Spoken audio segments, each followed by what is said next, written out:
Hey everybody, it's Charles from HumbleMechanic.com. Today I'm taking your questions on Pico scopes, coolant, buying toolkits, and more. This is episode 206 of the Humble Mechanic Podcast.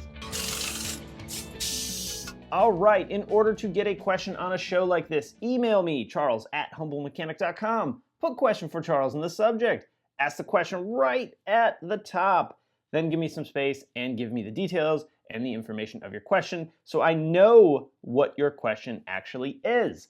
Also, if you don't see your question on a show like this, be sure to check out the Quick Videos playlist on YouTube where I do one question per video. All right, let's talk about the sponsor of the day, which is CRP Automotive.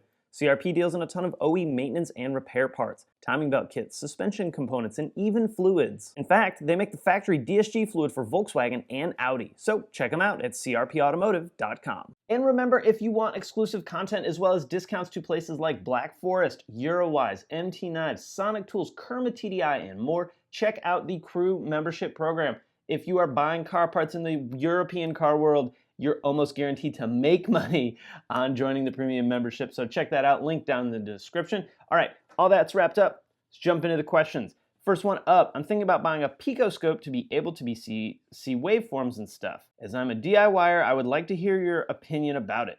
The scope I'm thinking about is the Pico Scope 2405 Alpha. It's a true pleasure to follow me on YouTube. Keep it going. Well, thank you very much for the kind words. So if you were a technician and said, Charles, do you think I should get a Pico scope? I would say this. Yes, get the Pico scope. They're a fantastic tool. It's one of those tools that I think you don't really appreciate until you start using it, and then it slowly becomes more part of your, technician repertoire, so to say. Sort of like I've felt about teardown carts, which is actually sitting right below where you guys can see. They're amazing, right? Never had one before. Now that I have had one, I now have 3. So do I think the average DIYer should get a Pico scope for the tune of, $400, $500, $600 up dollars? Probably not. I don't think the average DIYer really is going to need that level of diagnostic capability. Now, if you already have a really good scan tool and already have a really good starting charging system tester and already really have a really good multimeter and already have like a power probe and already have a bunch of other diagnostic equipment, yes, I think this is a great addition to your toolbox. I really, really do. These things are fantastic. It's something that I need to get my butt in gear and get, because I do think, even though I guess now technically I'm a DIYer, I don't know how to classify what I'm doing now, but this is something that I think I would really love to have, because I do want to be able to monitor waveforms and diagnose failing sensors and things like that with an oscilloscope. But I think for the average DIYer, there's a couple of issues. One, it's a lot of money. And I think you probably would want to spend that money first on something like a good scanner and a good multimeter. If you already have that, the other issue becomes interpretation of the information. There are some DIYers and some people out there in the enthusiast world that are razor sharp and understand this even better than I do, flat out better than I do. But there's a lot of people in the DIY world that if you showed them a crank sensor and a cam sensor waveform and asked them what they are, they would say, I don't know. I don't know, or an alternator signal, or any signal, CAN bus signal. They wouldn't know, and they wouldn't understand what that really was. And this tool, while a powerful tool it can be, is meaningless if you don't understand how to interpret the information. And I'm not saying that's you. I'm not saying that when you ask this question, you don't know those things, but it's something to consider. That do you have the ability to take the information from the scanner, from the scope, process it, and then apply it? You can learn it, but I would spend some time learning it first and see if that was really the route for me. Again, if you already have all that other diagnostic stuff that I mentioned before, Pico scope is a go. If you don't, I think that money would be better spent on something like a scan tool or a good multimeter or something like that, because I think you'll get a broader range of performance and tests you can do with a scan tool that you can talk to the car's computers with than you would a scope. Unless you're not working on cars that have computers, then all of what I just said about scan tools means a big old goose egg, so don't worry about that. So great question, man. Good luck, and hey, if any of you guys have other scopes that they may want to look at for the DIYer, or like, I would say this like a really advanced DIYer. Let me know, post it down in the comments, and let's talk about it. All right, next one up is from Casey. How's it going? First off, love the vids. Thank you very much. Just recently found your channel and I'm enjoying it. I'm looking for a complete set of tools to buy, but I thought I'd ask your opinion on quality and price of useful tools. I've been looking at the Husky 432-piece set. Has many sockets and whatnot, but I'm not sure that this is the best for me. I cannot afford the professional tools like Snap-on, but I want as many tools as I can so I can get to be a better DIY mechanic and project guy. Thank you very much. Casey, awesome questions. Okay. If you've been following the channel for the last month, you know probably what I'm about to say about kits, right? Everything's included. Here you go.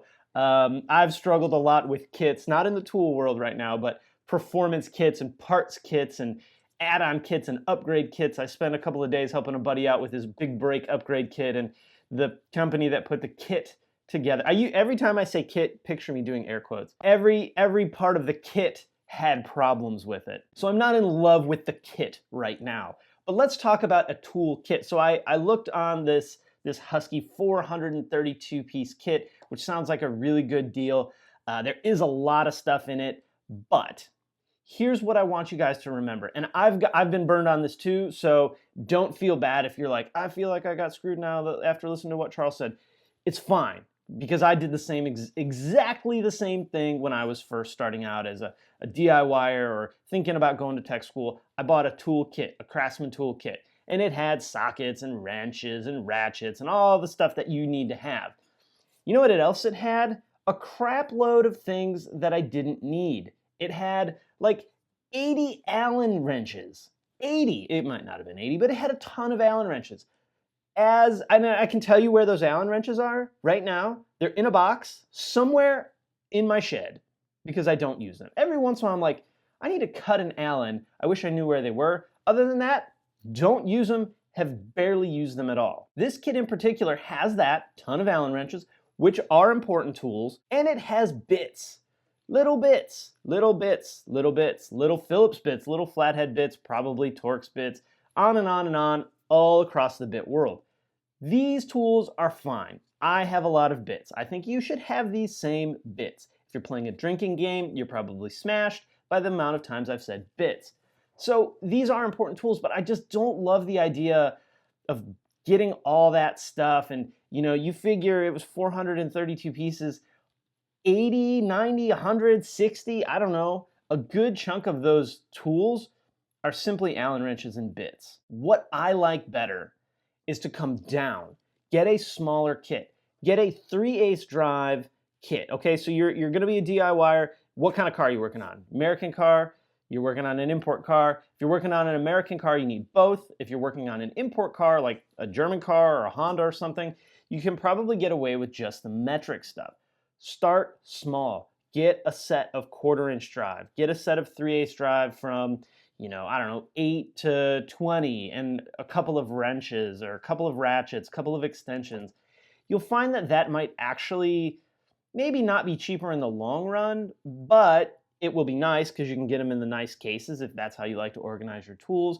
They're modular, so I can take my 3/8 small set and bring it to the car and start working on it.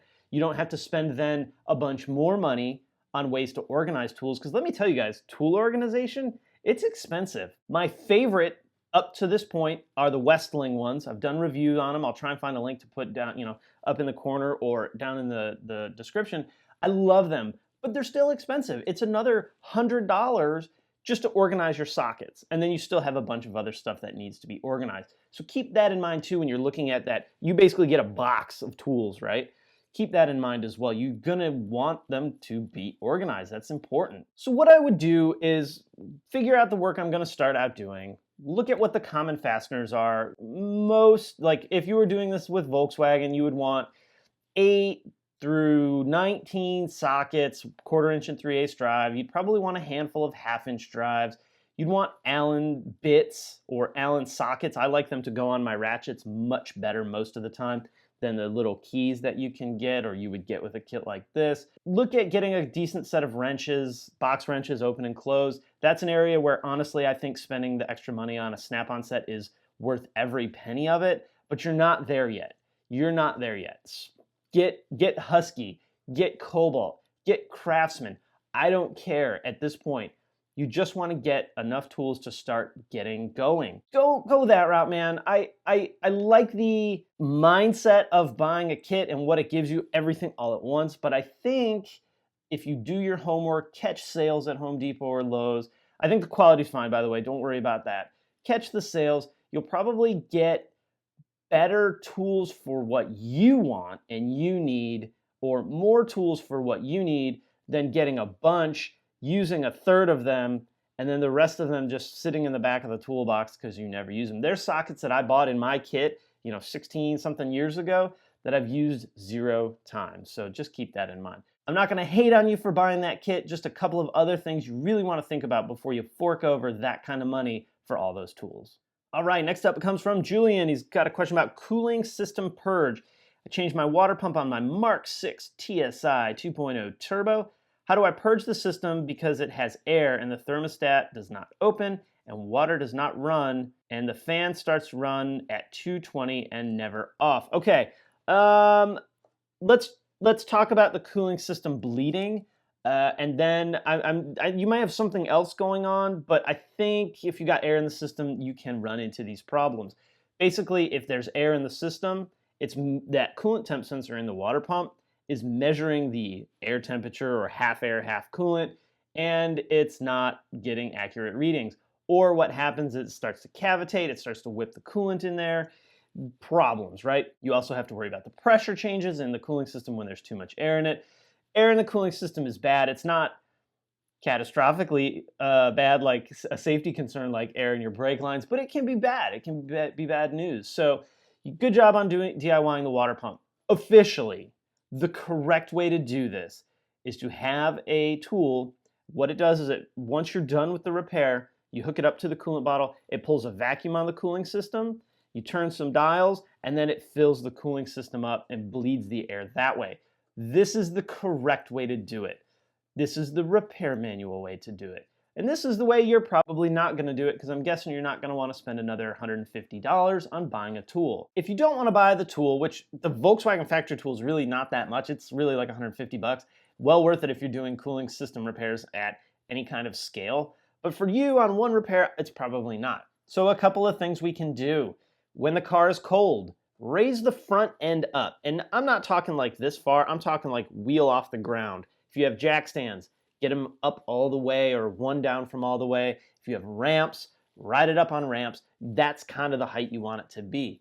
Then what we're going to do is we're going to take the coolant bottle cap off. This is why it's important to do it on a cold car so you don't get that geyser of air and coolant coming out. Next, we are going to start our car. Of course, support the car, make sure it's in park, make sure that you have the parking brake on, make sure your wheel's chalked, right? Safety first when we're working like this. We're going to start the car, we're going to roll the heat on all the way, and we're going to bring the RPM up a little bit, 1200 RPM, and we're going to let the car get up to temp. This, you also really do need to keep an eye on that coolant to make sure it doesn't start spewing out. It may bubble a bit, but you don't want it to geyser out of the cooling system, because if it's not under pressure, nothing's keeping it in the system, right? So keep an eye on that. That will probably burp that last little bit of air bubble out of the system. If that doesn't work, once that air starts burping out, or once you see that coolant level really start to rise, drop the cap on, spin it on, tighten it down, and then go drive it. And what you're gonna do is you're gonna drive it slow at a high RPM. So what I always did on cars I had trouble bleeding the cooling system out, if the factory thing didn't work and bringing the front end up didn't work, I would turn the heat on, right? We still have our heat on. Turn the heat on. If it was an automatic, I'd put it into first gear. If it was a manual, I'd put it into first gear, and I would drive it around the parking lot until the heat was boiling hot. Volkswagen heat is hot. It's not warm. It's not, I'm comfortable. It's hot. So you want to have this coolant hot, or the heat hot. That will probably burp that last little bit out, driving it at that low speed but high load level, because you're not having all the air coming across the radiator to cool it, and you're demanding a lot from the engine. So that's worked for me almost every time. There's been a couple that didn't work that way, or I had to do this multiple times, but that's how I like to do it. There's probably 100 other ways to do it, but that's worked really well for me most of my career. There was one hybrid that you had to use a scan tool for, but that doesn't count. But guys, these newer cars can be really challenging to bleed the cooling systems out. That's one of the main reasons why Volkswagen now says, hey, you gotta use the special tool, otherwise you can cause cavitation problems and actually do damage to the new water pump if it's not full of coolant, really, technically, before you even start the car. All right, last one up comes from Jamie. My 2012 GTI makes a pinging, gravelly noise around 2,000 to 4,000 RPM. I assume you mean 2,000 to 4,000 RPM. When I first step on the throttle, it sounds like detonation, but I run 93 octane and it only happens when I first hit the throttle and accelerate the engine. During slow, steady RPM or running lower idle, the motor sounds completely normal. I don't have any lights or codes and it runs great. Any idea on diagnosing the issue? Happy motoring, Jamie. Jamie, I do have an issue as a matter of fact. It's good that you don't have faults, right? Because that could be a misfire, but you'd get flashy lights in your dash. What I think you probably have is your wastegate rattling. I've actually done 2 videos on this already, so I'm not going to go super deep into it. I will link those 2 videos up so you can watch them. Watch them both. You need to see if it's just the arm that comes off the actuator or if it's the part that goes into the turbo. If it's the arm that comes off the actuator, no problem. You're just going to drop an anti-rattle clip on it. That's it. This scenario you described is the exact scenario for these dash clips, or dash clips, for these turbo clips to stop this problem. This is exactly what the TSB is for, right? So it's a clip. It's about yay big. It's a little tricky to put on. It's a pretty stiff spring clip. It's also, last time I looked, like $60, so it's not cheap, but it's cheaper than the alternative. The alternative is your wastegate is rattling. The wastegate itself inside the turbocharger. Again, watch this video that I'm link up for you because you see exactly what I'm talking about. This can be a problem as well. It can start before you get a fault. It really can. I've seen it happen. I've seen them where they're like not bad enough to store a fault, but it's still making a little tiny bit of noise. So depending on how tuned in you are to your car may depend on whether you got a little tiny noise or this is like tomorrow the light's gonna come on. Also, you said you don't have any fault stored. Make sure that you actually don't. Just because the light's not on doesn't mean you don't have any fault stored.